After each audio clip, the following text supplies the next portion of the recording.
Page 49, Oral Lee. Very famous, well-known melody here in the United States and elsewhere probably too. Here you get to accompany a soloist. It says in the music it's a B-flat trumpet. It could actually be any B-flat instrument that can read treble clef. It's just that you'll notice the key signatures are different. For the B-flat trumpet, you're in the key of G. But for the piano, it's in the key of F. Remember, a B-flat trumpet, it's a second apart. That's why it's called a B-flat trumpet. When a B-flat trumpet plays a C on the trumpet with their C, it is a B-flat on the piano. So the piano is always a major second under them to get the same note. So they're playing a G major. They're actually hearing it, and piano would be an F major. You transpose it down a second and to play the same notes.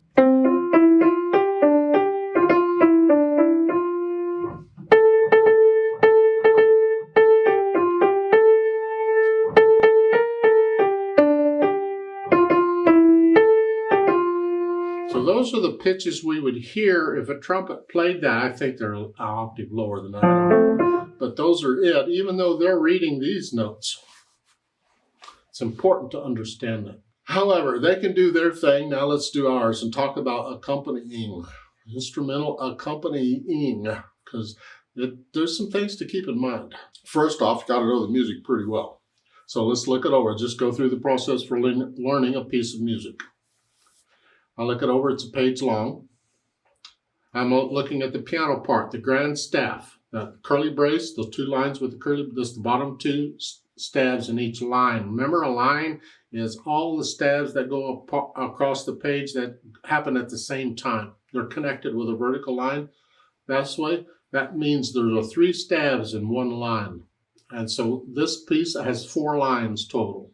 Many of you are thinking, oh, please, we already know that. Yes, you do, but others don't. I have a wide audience here. I got to explain all this junk. So treble bass clef for the piano part. 1 flat in the key signature. We are in the key of F major. I already decided that, I think. 4/4 time signature. I'm going to take it one hand at a time, make sure I got the fingering and all down, and I want to connect everything with the fingers if I can. So here, the A, and you should know that's an A. Two ledger lines below.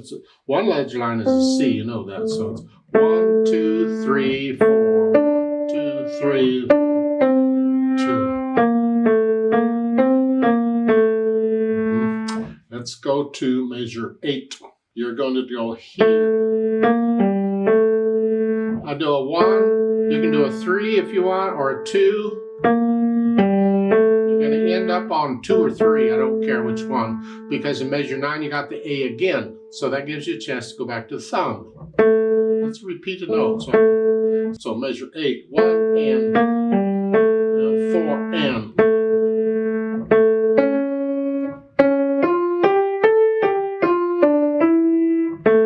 Now going from measure 12 to 13.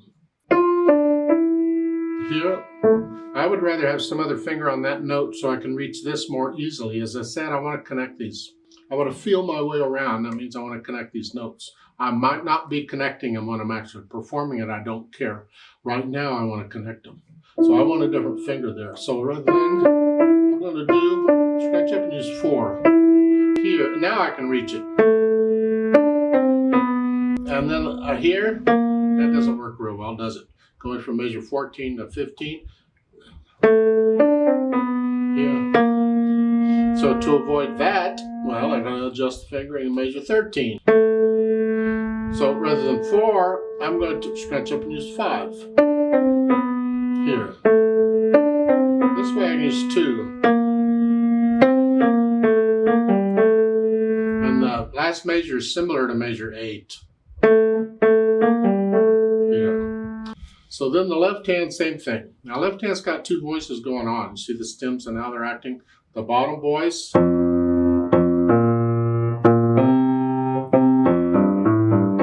the bass. The other voice, you gotta hold these notes down. 1, 2, 3. See, they're overlapping.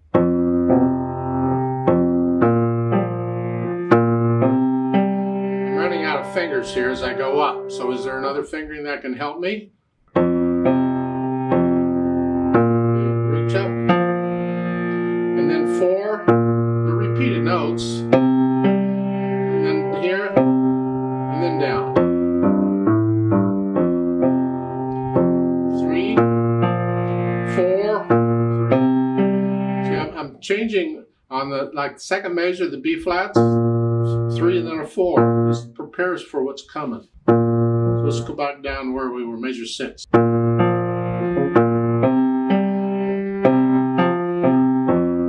Measure 9 is just broken chord. And then here,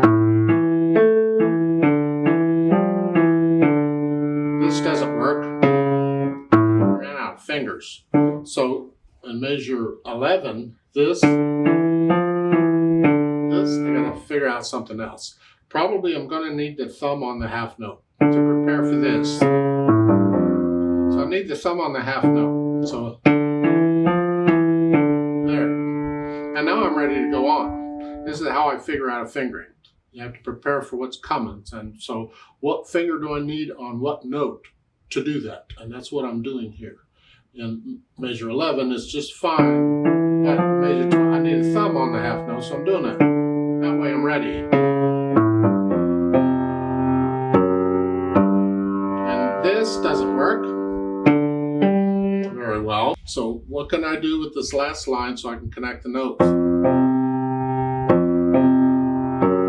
Well, we do this a lot in piano. It's a little more advanced. You can try it out and see how you think. If not, you're stuck with maybe sliding off. Slide off.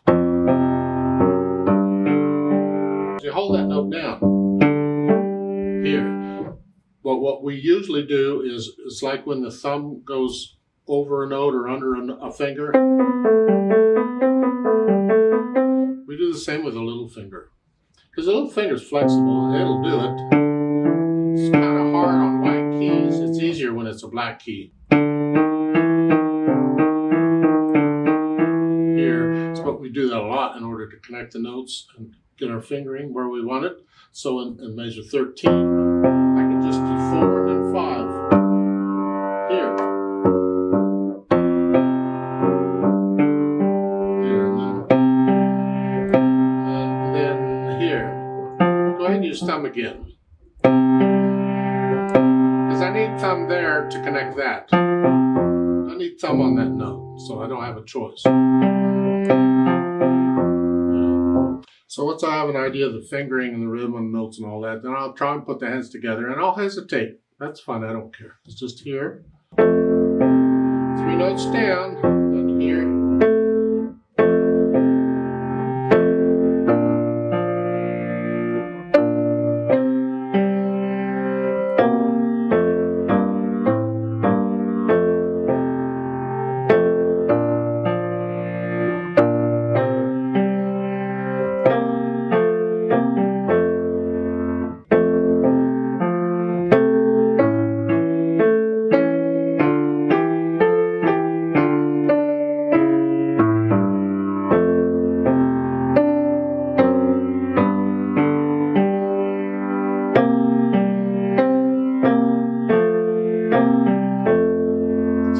So to kind of work it out, and I know it doesn't sound very nice and think, yuck, what is this? Well, it's an accompaniment. It's background to what that soloist is doing.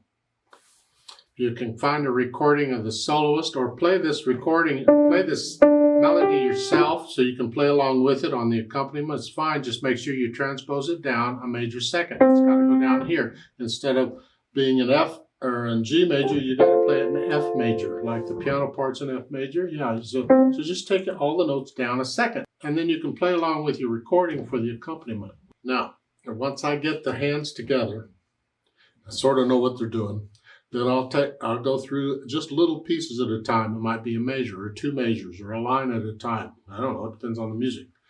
And work out the hesitations. You can keep it slow, it's okay, but no hesitations, especially when you're accompanying somebody. You're not allowed to hesitate. And once the hesitations are gone, then I'll think about the articulation. And a lot of it kind of depends on what the soloist is going to do. In this music, they don't put a lot of stuff in, you get a few slurs. So I'm going to go ahead and suggest, go ahead and slur it, connect it through.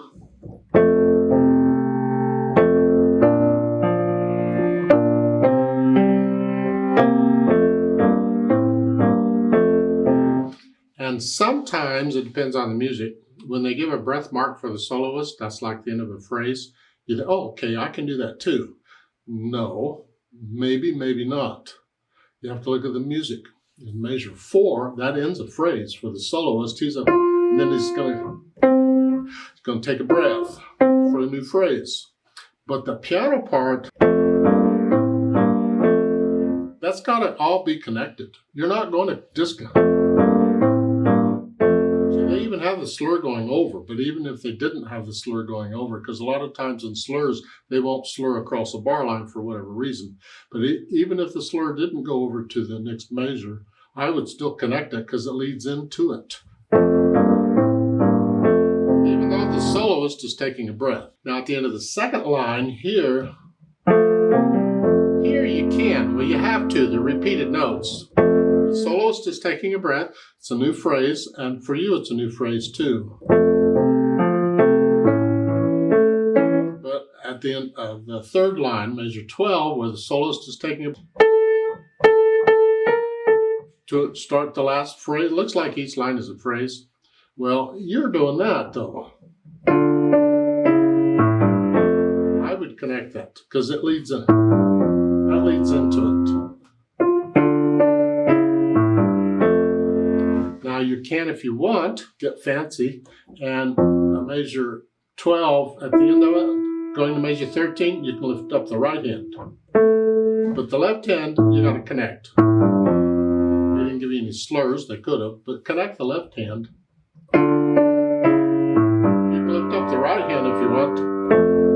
Like the soloist is taking a breath, you can take a breath in one hand. So you work out the articulation, but you have to keep in mind what the soloist is doing and adjust to fit what the music says and what they need, what the soloist needs. And then the dynamics. Well, again, the music isn't clear. It's not 100% accurate. The soloist is going to be soft at the beginning. Whatever is soft for a trumpet is. Depends on because a soft for a trumpet might not be the same as a soft for a clarinet or a violin, some instrument like that.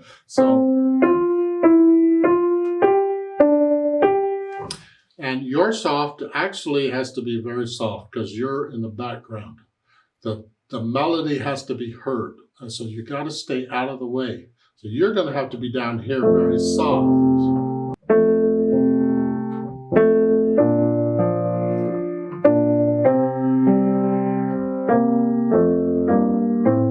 Stay soft. Now, on the third line, the trumpet comes up to moderately loud. You can come up too, but stay under the trumpet. So as far as accompanying goes, the dynamic is whatever you need to do to stay under the soloist. Whether it's a voice or an instrument or whatever, it doesn't matter. Stay under the soloist. Now, sometimes in some music, you'll get a few measures where the soloist isn't singing or playing. It's just piano. In that case, for those few measures, it's more like a piano solo, and you can bring out whatever melody you have. But then when the soloist comes in again, you got to come back down, soft, whatever it takes. Now, in the last measure, they gave a fermata here. To hold that out, and you're doing that. Your fermata. Well, in that case, you're simply hanging on however long the soloist hangs on, and when the soloist stops, you stop. And that's that. So it's not a set number of beats or nothing. It's entirely up to the soloist how you do that. If I play it with a metronome, I'll hold those half notes for 4 counts instead of 2. But I'm playing with the metronome, not a soloist. Yeah. Now the speed on Dante is just a nice stroll.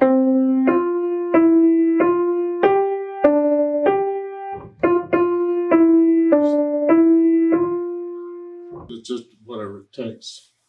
Now that's about how fast you would go then, here.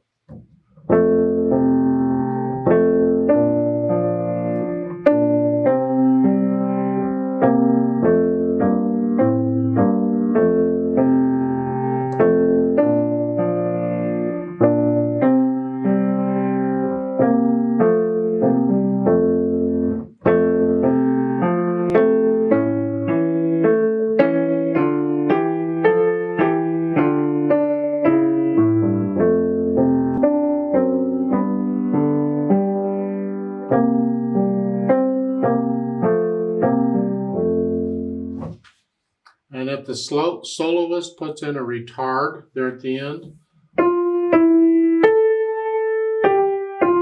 slows down, you do too. You just follow them. So you would slow down.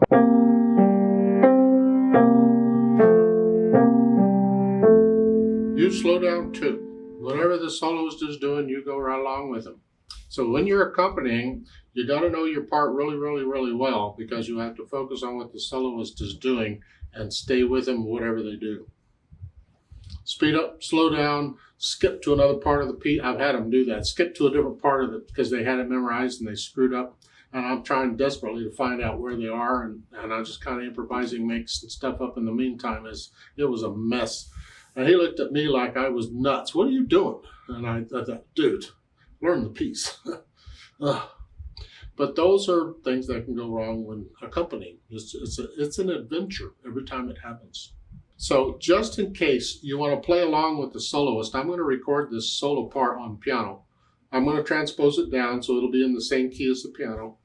So if you need something to play with, you can play with this. I'll do it with a metronome too. I put the metronome on 80, and that's about how fast the piece would go. And I'm just going to play the melody here. 1, 2, ready, go.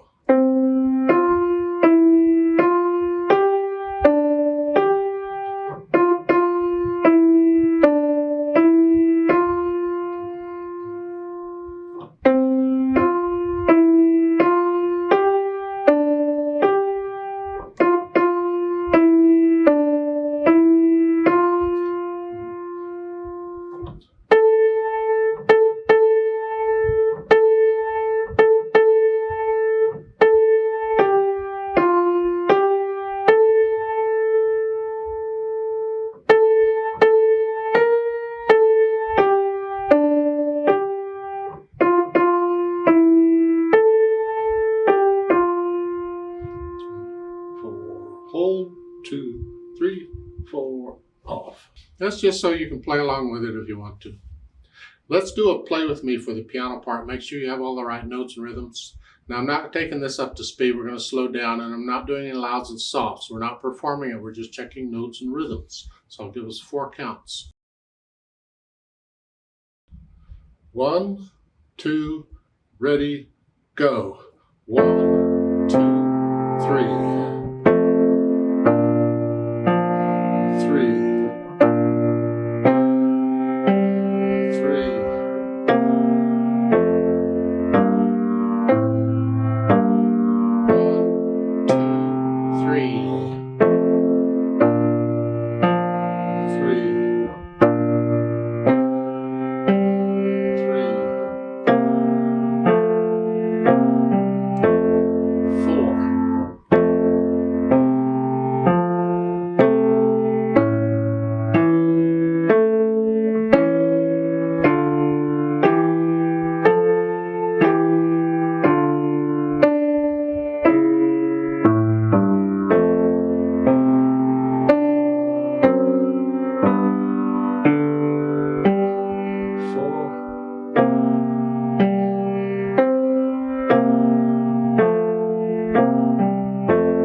2,